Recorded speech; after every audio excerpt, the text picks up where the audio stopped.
Welcome to NexTechie Qubits The Brief, your weekly lens into the quantum frontier. Let's get rolling.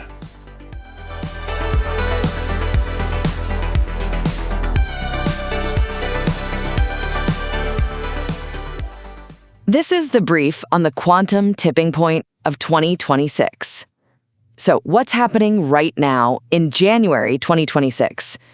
Well, we're looking at this massive dual challenge. On one hand, we're industrializing quantum hardware at a really incredible pace. But on the other, we're in a mad dash to protect the digital world from the very power we're about to unleash. First up, the build. We're seeing this huge shift from lab experiments to actual factory floors. You've got Europe's new P4Q project, and they're pouring $50 million into mass manufacturing photonic quantum chips.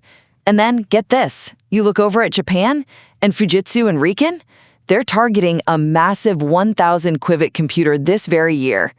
The race is absolutely on. Second, the threat. All this new power has people worried. I mean, it set off major alarm bells at Davos. IonQ's CEO, Niccolo de Masi, predicts Q-Day, the day quantum breaks standard encryption, could hit by 2029.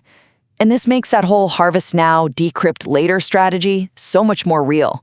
Advisories are stealing encrypted data today, planning to crack it in just a few years. Finally, the defense. So what do? The buzzword is crypto agility. It just means companies have to get systems in place where they can swap out encryption methods quickly. They need to do inventories now and start using hybrid post-quantum cryptography to lock everything down before that 2029 deadline. So really, we're watching a full-speed collision between the industrialization of quantum power and the desperate need for a whole new cybersecurity playbook. Time to upgrade your defenses.